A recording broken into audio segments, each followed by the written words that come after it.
Hey, everybody. I'm Tyler. This is my co-host, Brad. And today, we're rolling for initiative with a -1 because I'm a tank. Not me. No? I got alert feet. Oh, there you go. Roll initiative, Tyler. Here it goes. My initiative, a 5. It was almost a 1. But -1, you have a 4. Would have been a 0. Yeah, I've got a 4. What do you have with your +5? You already beat me. I think I win. Yeah, that was close. I rolled a 9. Nice. That was almost bad. It's still a 14. You're right. Plus whatever your dex is. We'll say just a +5. Let's I got alert. Let's face it, it's probably pretty good. It's at least a 1. But hey, it's okay. It gives you the tank. That means you don't get hit. Or if you do get hit, it just doesn't matter because you got the exactly. HP, right? Exactly. Well, for roll initiative, what's the topic today? Today, we're talking about combat and ways that you as a player or you as a DM can make combat not suck. But I like combat. Exactly. So you want it to not suck. Not sucky combat. Because combat can suck sometimes. I'm sure we've all been there at one point or another. We think, oh, this is such a slog. It's so true. So, yeah, I'll say pro tip. Yeah, go ahead. It's not always the DM's fault. It comes down to you two players. So stay tuned to the end. We have some DM tips because it could be the DM. That's right. This is going to be mostly player focused. But we'll roll with the player stuff first because it is up to you. Number 3 of these tips absolutely changed my life. Changed your life. Changed my life. For the better? Number 6 is transcendent. So stick around for those. Ooh, 3 changes life and 6 is transcendent. Transcendent. So those are some pretty nifty words to rather. You looked that up in the dictionary beforehand? I'm just kidding. I'm like looking at my Where's hand. the thesaurus? Transcendency. Transcendency. Oh no, it's sweating. Hey, but nothing wrong with the thesaurus, guys. I use it all the time. It's a good tool. Player tip number the 1st. Know your options. As a player, you have actually a lot of things that you can do in combat. I don't have to just swing my sword or fire off that cantrip. Those are things you can do. But that's there's all a that you do in lot combat. more other options. No, I just swing the sword or I stab with my dagger. That's all I do. Now, when you're swinging the sword or stabbing or casting the cantrip, it's important to recognize in every time it's your turn, you have an action, you have a bonus action, you have your movement. Those 3 things. Every turn. Every turn. Yep. Unless you're surprised. And then you get to sit there. Surprise is a little bit funny.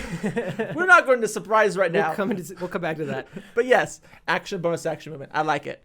And action to swing my sword, bonus action to swing again because I have 2. Now I'm going to clarify that a little bit because action to swing my sword means you're using your action to attack. You can actually use your action for a lot of different things. Right. And you can use your bonus action for less things. Typically, as a dungeon master, you give your PCs like some pretty clear parameters of what you're going to allow with a bonus action or with an action or what you define as an action or not an action, right? Right. Like for instance, as example, at my table, even though technically per the rules, any skill check you would do classifies an action. I sometimes will say, it's an action. Sometimes I roll them into bonus action. Sometimes I make them just part of your movement because to me, sometimes it doesn't make as much sense. It would take that much time in the round with what you're doing. Yep. So up to your DM, but yes, see where you're going. There's other things you do through action. Bonus actions have less things to do for sure. And as an example, and let's both come up with a couple of examples of things that you can do that are your action that are not just not swing my sword. I do something different. Doing something different. Oh, okay. So for instance, let's say you're a rogue that that's like a thief rogue. You can use your action to just like pick a lock really quick. Whereas typically, your bonus action is part of your cunning action. Bonus action? Okay, I will come back to that. Damn it. No, you're right on this. You're right. Okay, so what Tyler was saying, right? As a rogue, any rogue can say, I'm going to pick a lock as my action. If you're the cool thief rogue, you can do it as a bonus action. Oh, neat. Yeah, okay, so that's where it's different. But you can also, and I'll say a cool action you could do, right, is you can do the help action. You can help a friend hit something better, harder, or just give them better chances. If you know that something you're fighting maybe has a really high AC or it's really tough and your group is having a hard time hitting it, it may be wise to say, yeah, let's have one person do the help action. I say this is cool with the thief rogue, is you could do your help action as a bonus action. Yep. So you can stab and help. Yep. That's how cool you are. Fast hands. Which is super cool. Fast hands. And you make a really good point. And so one of these actions is like use a tool. You can use some of your tools. You can use a skill check. You can decide to skill jump check and then hit the guy. Yep. That's fun. And the help action is actually really interesting. So one time a character went down and he was surrounded by these stone statues that had animated. And so as my action, I didn't have any heal spells, dumb cleric. And I went and I jumped on top of him and I fell prone on top of him. That's right. And held my shield out and did that. So the PC that had gone down now had full cover. Full cover. So he couldn't get attacked and in this case, die and automatically fail some death saves. Right. It was a good move. Right. The PC lived. He did. He survived. He survived. We luckily had a bard that was able to heal us up, and we were able to get out of there. That's why you didn't have the heal spells, because the bard did. That he died. But, you know. Hey, you can't win them all. You can't win them all. We brought him back. It's okay. There are such thing as resurrection and raised dead and stuff like that, right? There is, yeah. But one of my favorite things you can do with your action is what's called an improvisation. So improvisation is sometimes it is like, oh, I want to use this skill check to do this thing. But why it's called improvise is because you're using a skill in a way that's maybe more creative, right? So I take a really simple example. I want to intimidate the last bandit to just run away instead of trying to engage with him, right? Right. So what you're saying is you don't always have to kill the thing. Right. You can do other things besides kill the thing. Right. And I will say oftentimes as a DM, I reward my players more for those other options aside from just killing the thing. Yeah. Well, and in a one shot, because it's fun.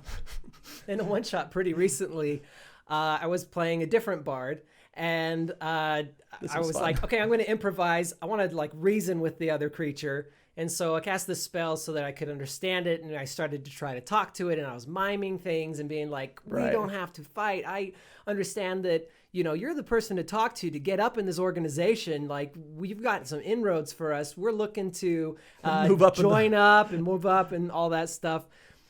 And then on the very next turn, before it could respond, our barbarian just beat it to a pulp, just killed it. Yeah. But improvisation is kind of this way to make combat a lot less linear.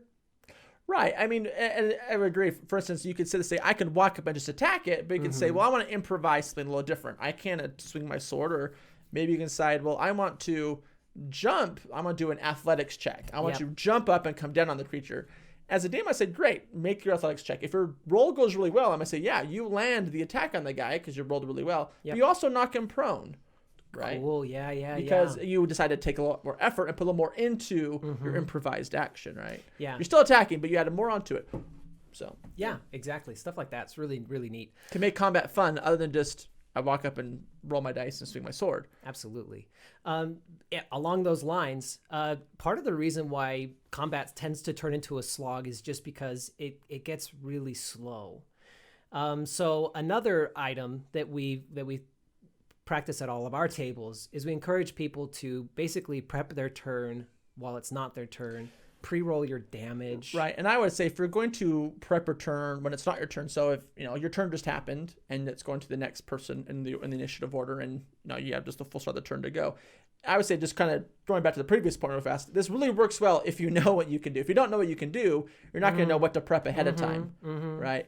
And so, I would say, I definitely agree with this, but make sure you got the first principle down first, or else this doesn't work too well. But as you're saying, we make sure everybody pre-rolls their damage. If I'm going to do an attack, I'm going to do a spell, I'm going to throw out that fireball. I want to, I'm an archer and I have 2 shots with my bow or something like that, right? Yep. I'm going to pre-roll the damage. So when it comes to my turn, I can decide, I want to follow through with that. I've already got the damage rolled. I'll just roll my attack rolls. Or maybe I want to change because circumstances change with the combat. But at least I'm ready, and then don't take too long on my own turn. Yep. Right. Yeah, and there's 2 things that really boil down to a good combat. One is the action economy in 5e, and then the second is like the board control, right? And having environmental like control can be really useful. So don't shy away from the idea of, okay, if he stays here, I'm going to need to move, so I'll be planning to use the disengage action instead of being like, well, I'm here, I might as well attack it. Like, I need to use that action every single time to attack. when you're thinking about your role ahead of time, it kind of helps to observe what's going on in the bigger picture and be like, you know what, I need to double back and gather up with these guys or something, or I need to prep a dash, or I need to do dash action next time, or I use my action to get double movement. Right. To get in the right spot. Or I'll kind of come back to something you said before. You talked about action economy. Kind of pro tip to players here. And the D&D 5th edition really plays into this action economy concept a lot. Yeah. Where a lot of monsters and things that the DM will throw at you that are in the monster manual are designed to help the action economy, to help the DM on the DM side. And what we mean by this, right? If you have, let's say your party is 4 players, you're all taking 1 action per turn. Right. That's 4 actions. If the DM only has 1 monster, that could be 1 action. And this is where things like legendary actions or lair actions come to place. It can kind of help balance the scales in a combat. So as Tyler's saying, it's really important to make sure that when you're using your actions, you are using them wisely, because you don't want to necessarily swing the action economy against your group, right? Exactly. Because that can have a big impact on combats, and if they go well or they go bad sometimes. Yep. But I will say that doesn't mean you just need to make sure you always attack every round, so you're winning that action economy. Yes. Oftentimes you have to. It is much more in your favor to coordinate with your group, with your party that you're with. Hopefully, you would at some point in the campaign you say, "Hey, we're friends. We like each other, and so we're going to coordinate in combat. We're not 4 independent guys running around doing things, right? There is some coordination." And you can make sure that, you can do other actions that can maybe help you win that in later. But maybe, like I was saying, maybe you need to do a dash action so that you can get in a better position to line up something better for the whole group, right? Yep. That's so true. And there was a combat where we were up a ridge. Everybody was fighting this giant, and I didn't climb up the ridge properly. Check out Surin's Tavern Tale. But I was using my action to do a dodge, and then using my bonus action to hit him with a spiritual weapon. Right. And the dodge action was helping, because the thing was throwing rocks at me, but it had disadvantage now. And that was able to help chew up some of that action economy. So don't think that, if you don't use an action, it's just a waste of that action economy. Actually, disengage, which forces stuff to move, or dodge, which gives people disadvantage to attack you. I mean, nothing ruins the action economy worse for your group than going down. It's so true. I mean, a common phrase you may have heard from people before is called pogo sticking. Pogo sticking. Where somebody goes down and somebody tries to do a heal spell and bring it back up, which they're not at full now, and they go right back down again. And so you're just burning through your actions every round trying to keep a person up. And so in this case, again, like you said, it could be much more advantageous to say, well, I'm going to do a disengage action, so everything has disadvantage to attack me, Yep. so I don't go down. Yes. And that gives your other group members their action still. They're not taking action to help you. Yes, exactly. You lose your action anyway. Yeah, they're not having to bring you back. Right. Yeah, and I would say, so if you want your combat to just completely elevate, first day, start asking more questions. I definitely agree with that. I would say oftentimes as a DM, one of my biggest criticisms of the players is you guys need to ask questions. I have lots of stuff. I want to give it to you, but I'm not. But if you never ask the question, that could be a role, or maybe just because your background or your character story, you just get for free. But if you never ask the question, I don't think I'm ever going to give it to you, really. So true. And I would say oftentimes lots of DMs have lots of things I want to give you. If it's in a homebrew campaign, I'm sure a DM has put together lots of things they would love to share. And if it's in a module, there's lots of things in those books that they can share. So true. That just requires PCs to ask questions lots of times. Absolutely. And here's a fun pro tip. I've been the PC and I've been the DM in this exact scenario. You try the thing, you know it should work, and inexplicably it completely does not work. Right. And it's wait. And the temptation is to just sit there and think, wow, DM, you've really rigged this against us. Or you're fudging the dice. Or you're just trying to kill us now, aren't you? And in you reality, hate us, right? Yeah, in reality, what is happening is it's a puzzle. Yeah. Typically, it's because, actually, it's just not a straightforward, he has tons of HP, and your job is to knock them all down. Yeah. Instead, it's actually, there's a puzzle. There's a thing you need to do. Right. There's more to it than just swing the sword or cast the spell. Right. And so if it's this heavy armored golem, and you attack it, and it's it doesn't seem to do any damage. The DM says that, and you're like, ooh. start asking questions. Which sometimes you can use your And action to make that skill check to figure out more, which again Yep. is much in your favor. You can burn tons of rounds and actions just swinging the sword, hoping it'll work this time. before you find out, oh, we need to start peeling the armor off of it. Or there's a gem I need to attack, or I need to, there's a vulnerable spot on Yep. the monster that I need to go after first. Yep.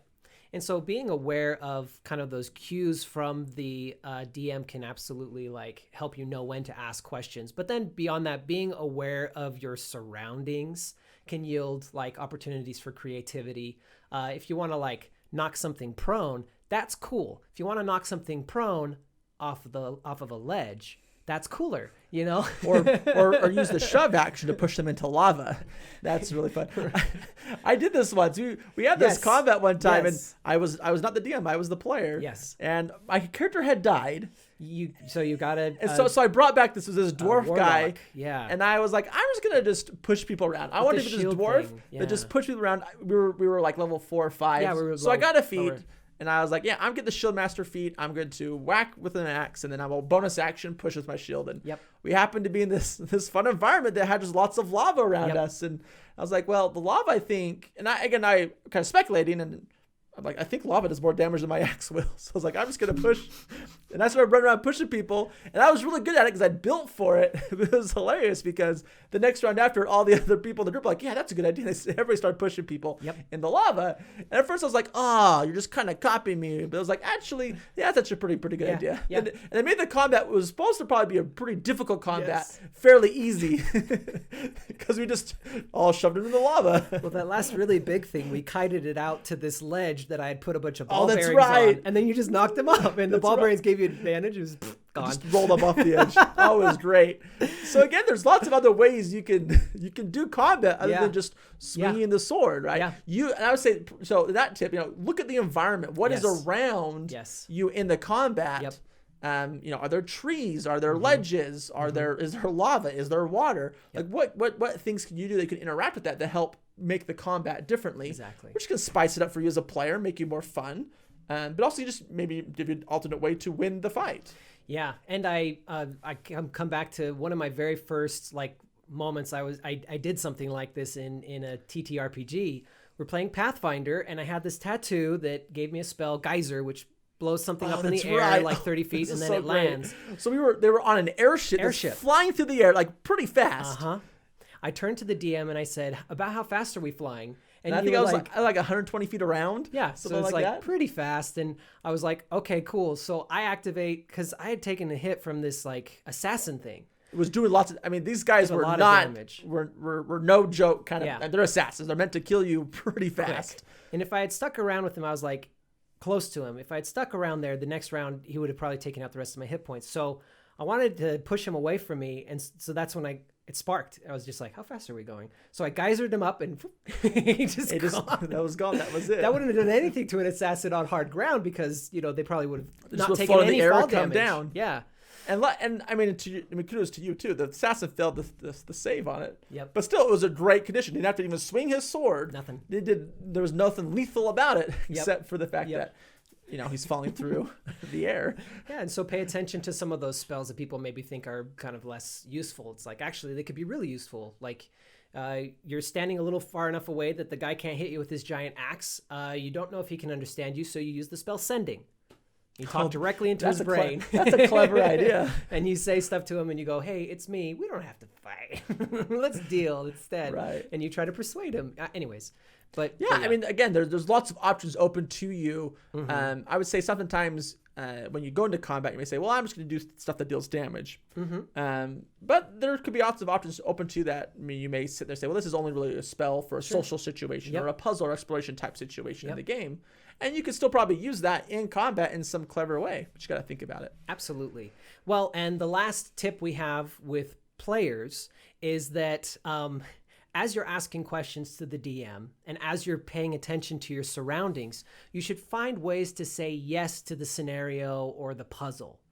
Now, you might be sitting there going, oh, well, my guy's this craftsman, this forge cleric and whatnot, and he... why would he think that these runes in this forest had anything to do with this combat. And it's like, no, try to, it's always easy to say no to the scenario or the puzzle that's being put in front of you. But I agree with you. It's probably always easy to say, or give your PC, your character that you're playing, a reason why he won't participate or won't be there. I think there's always reasons why you can say, well, my character would just run, or he's gonna, again, there's reasons we can say, I'm not going to be there. But the hard, I think as you get into the hard part, you have to figure out is, why are you there? Why are you participating? Why are you doing it? And I would say oftentimes if you feel like you're sitting at the table and you feel like you're not too much is happening, you're not engaged as much, I mean, it could be easy to say, well, I'm going to blame the DM. He's not doing enough to bring me in the game. But I would kind of throw it back at you and say, are you doing enough as a player to bring yourself into the game? So, yeah. Is there anything else I missed on that point? No, you got it. Let's move on to DM stuff. I took the words out of Tyler's mouth and I just stole them. Just stole his moment. No, you said it exactly right. You nailed it on the head. As the player, remember, it's never the DM's fault. Also, DMs, remember, it's never the player's fault. So let's talk about DMs. Right. I would say, just like in D&D, I think we've said this before, it's a collaborative storytelling experience. It requires both people, the players and the DM, to succeed. It's true. And so I would say, if there's an issue going on, I would look at yourselves. Both people, the DM should look at themselves, and players should look at themselves and say, what can we do to help make this better? So let's move on to DM, the cool DM tips. Okay, so fun fact, when you're a player, we always play, and we've mentioned this in previous videos, pre-roll your damage, but save your d20s, right? I would say as a DM too, like, I mean, again, if you're telling your people to pre-roll damage, pro DM tip, have them roll the if they hit roll on their turn. And the reason why is say, well, if you're thinking, sure, I want to keep them from cheating. Hopefully that's not an issue at your table. Right. The reason why we say it is, oftentimes, sometimes when combat's going on, you can feel like a slog because there's not any excitement going on. There's no, there's not that energy in the air. And I think we always feel that energy whenever somebody rolls that nat 20 or that nat 1, it's right? So true. That that moment. And so I would say, have them roll that on their turn, because hopefully everybody else is watching and paying attention. And then if they roll that 20 or that 1, oh man, that just really fires up everybody at the table. Like, oh, you rolled a nat 20, good job. Or, oh my gosh, it's going to be so good. Or, oh no, you failed. Well, that sucks. I had rolled good damage. Exactly. This is where that transitions really well to the DM, because as a DM, you can do that too. Right. Now, we all know what it's like when it comes to that person's turn at the table and they're just like, cool, yeah, by the way, I rolled 2 nat 20, so I crit twice, so your damage is this much or whatever. Right. As a DM, it can kind of feel the same sometimes, where the DM's just like, okay, sure, I'll see if I passed the check and or whatever. But a lot of times a good DM knows when to take it out in front of the screen and go, okay, this is kind of a big moment. Let's roll it. Bring your dice tray, put it on the table, and roll it in front of everybody. For sure. And I would say, like, I've seen lots of other people comment to this, where some DMs will say, well, I always roll my dice in front of the group. And some DMs say, well, I never roll my dice in front of the group. Right. And I will say I'm a hybrid. Like, again, what makes D&D fun is some of that tension or that drama that can happen. And what can help blend that when the moment's right, say, I'm going to roll my roll outside. So that, again, the piece is like, oh, you're not just trying to game it for a certain scenario. It's like, that can really bring some real energy. Like, oh my gosh, if the DM rolls really well right here, we're screwed. Or like, if he rolls really bad, we win. So it's, I would say, definitely bringing that dice outside the screen and rolling in front of the group can really add to that moment, whether it's that in a combat or in a puzzle or anything, honestly.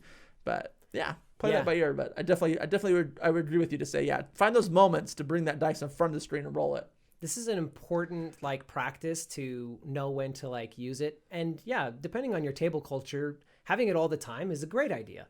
I really like the way Brad does it, where we bring it out. And I tried to emulate that when I was DMing. You bring it out during those real key moments. And it's really neat.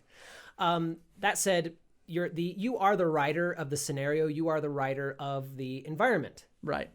So make your environments interesting. Yes. If you feel like the combat's feeling boring, your players aren't engaged as much, spice it up. Yeah. What are some cool ways to spice it up? You've done a lot of really good ones. I love adding weather. Weather is fun. Just like it is raining. Weather. I was like, wait, so rain gives you what? And it's like, disadvantage. No, I mean, if it's a hard enough rain, it can ruin sight, it can ruin hearing. So yeah, at one time, everybody was fighting. It's like, it's raining really hard, so your visibility is limited to about 10 feet in front of you. And it's like, oh man, we got some big things that are trying to spell us or doing things that we can't necessarily see. We have to really pay attention to where we're moving. So weather's fun. And there was this big hectic storm, so there's this crazy wind going on. Yeah. And so ranged attacks were just like minus. Right. That was another one we did, right, where it was there was like they were fighting a windstorm, like a giant like tornado type windstorm, and so every round they had to pass a check to not. It was, I think I did a dexterity save. Yeah. If they failed the dexterity save, they're picked up and they're, tumbling a few. Or we were getting hit with debris and stuff. Or hit with debris. Like so you had to be really lots careful. Of flavors. It was really cool. Yeah. It was really cool. So is it just they're having to contend with the monsters they're fighting, they had to contend with the environment itself. If you're in a dungeon, give it levels. Yeah. Give it a staircase. Multi-level fight. And a little walkway on top. And so there's things up there that are just range attacking you or give it a little secret compartment that things keep like flipping the portraits aside and shooting something and then closing the portrait. I would say, so with the level thing for sure. I mean, oftentimes I'll read online where people say, "Oh, be careful not to give your PCs flying too early." Sure. And I say, "Well, what's the problem with that?" Because they say, "Oh, because they can fly above everything." And it's like, well, you can always make multi-level level fights, like you're saying, right? Yep. If you make the person who has flying feel really cool, because they have to fly, have to take care of the stuff. If we didn't have flying, then that would we probably would lose the fight, is what they made me think, or something like that. Yeah. So adding the levels can bring that extra dimension that can make certain abilities or things that may not necessarily see that much use are actually really useful. Yeah, make the archer feel cool, make the wizard that flies feel awesome. Yeah. And then when you add these elements in, another element that we really enjoy are like civilians. Yeah. Or there's just an additional faction. So you ever have a two-way fight going on? The majority of combats are going to be two ways. Oh, it's their team and it's our team. Well, what happens when you throw a third team in? That's not trying to fight. Maybe they're trying to run away, or they could be persuaded to fight one side or the other, right. Or it's just all three factions are fighting each other. This weird faction, and then the town guard get involved. Now you've got to use some improvisation to maybe talk to the town guard, engage with them, and be like, no, don't arrest us. It's them, right. or whatever. And the town guard's like, we don't care. You're all going in. And it's like, well, we have to be non-lethal to them because we're a good group, right. But lethal to them still because we know that they're going to raise such and such from the dead. You get it. You can add that layer, adding additional groups into the mix, or like you were saying, civilians, right? Yeah, or I say civilians, like a neutral faction where maybe the PC's like, well, we can fight these guys, but the bad guy we're fighting is still trying to kill the civilians. We don't want the civilians to die, so it's like a two-way thing. Like, well, I have to fight these guys and do damage, but I also got to protect these guys. So it kind of throws this extra layer in of, is my action really good to do damage this round, or should I spend my action to try and protect said civilian? Yep. It can, again, as that extra dynamic as a DM that, again, doesn't really take too much extra work. No. If it's a tavern brawl, let's say, you can spice up your tavern brawl. If we're fighting in the streets, well, there's plenty of civilians in the streets. Absolutely. I mean, another thing you could even do is, like, if you're in the dungeon, maybe it's just some bunch of little kids that decide to explore the dungeon too. And now you're like, hey, we got to fight the skeletons. And it's the Goonies. And you got the Goonies there. That's right. It's our time down here. Why are you here? Right? So it's like, again, it can add the extra level that just can make combat feel just not a slog of just, well, they got to just swing against this thing too much. And it lends really well to now converting your combat from just like lots of hit points, action economy, let's see how it goes, to an actual puzzle. Right. You need to get upstairs and you need to stop those guys, or else they're going to summon the thing, and the thing's going to be a lot harder than what you're fighting now, or stuff like that. Right. And another way you can do, if you feel like, well, I'm not sure how to take my current dungeon or current setting I'm having the fight in and tweak it or add some of these environmental effects. I would say if you look at some monsters in the monster manual, a lot of them with their legendary actions or lair actions will actually do that for you. As example, right, you look at your typical red dragon, right? It can create little geysers of gas, if I remember right. They have geysers of gas that fill a area, but then they have these geysers of lava too. Right. So you look and say, well, maybe the environment doesn't necessarily have some of these things. Maybe it's, well, it wouldn't rain because it's the time of year, or there wouldn't be a windstorm because I don't have anybody to create a windstorm. But maybe your monster can add some of these environmental effects to spice that up. And pieces can quickly learn, like, oh, wow, we have to be careful because maybe the geysers of gas only pop up on certain spaces or rocks or something like that. So it's just not, well, I want to attack the thing, but I want to attack the thing here because it could do a geyser of gas on me, right? Yeah, and I mean, you're fighting a white dragon and all of a sudden you're fighting in a blizzard, Right. Right. Just changes it. So again, lots of monsters can lend and can create some of these environmental effects for you if just this normal scene you're in doesn't. Yeah, and I'd say maybe as a last tip for a DM, try to be as generous as possible with your answers. If PCs are engaging, just like a PC needs to find ways to say yes to engage in the scenario, try your best to find ways to say yes to the way PCs are trying to solve your puzzles. Right. It's really hard to read the DM's mind, but you do a good job of this. Like, as PCs start asking, the DM sometimes says, oh yeah, and this is why your character would understand this. So go ahead and make that roll. Right. And sometimes what I'll even do is, I mean, at least in our group, our PCs are pretty good and fun about throwing out fun phrases or mottos or battle cries with stuff. And sometimes, like, and this just happened just the other night in our game. Oh my gosh. Well, one of the PCs said, yeah, he's this light-based type character who's all about cleansing corruption and things. And And in the middle of the combat, he's like, yeah, I'm gonna do this because I'm all about cleansing, cleansing corruption. It's like, okay, that's a cool thing. In this moment, his character's thinking about cleansing this, and they're fighting this big monster. And I said, well, that's a good cue to say, yeah, this makes your character think that maybe there could be a different solution. Roll the dice real quick. And he made an Arcana check and said, yeah.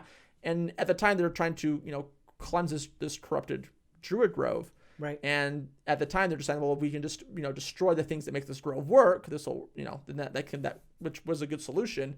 But at that moment, I said, yeah, you're thinking about cleansing. And I made him let him roll an Arcana check, and he could figure out that, wow, there's a way to actually fix the stones that are created in this grove rather than just destroy these stones. And that was a fun, neat moment for him and the group. Is like, oh wow, we have an extra option. Yep. We can fight the thing, run from the thing, Yep. kill the, we can destroy these stones, or we can cleanse these stones with magic. Yep. And it just added this extra fun dynamic. Said, okay, which solution do we want to pursue now? We have many options for us. Yeah. Which one even works better for us, right? And of course, the guy's all about cleanse, like, yeah, we need to cleanse it because that's what I do. Yeah. But again, things like this can add, again, look for reasons to give that fun lore to PCs. And again, whether it's just a cue of something they say, whether they don't ask the question, just if they're role playing really well and they have something to give a cue to you that could lend to letting them make that roll or even just give them the knowledge, I say go for it. The game will only ever, I think, be better for it. Agreed. In this case. Agreed, 100%. So, if your DM is bad at combat, share this video with them. If your PCs are bad at combat, share this video with them.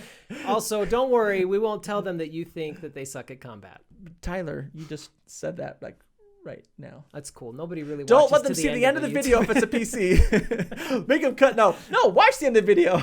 Watch the end, subscribe, and we'll appreciate it. Share this video because that totally helps us out. Absolutely. Thanks, guys. Remotely Mimic. We'll catch you next time.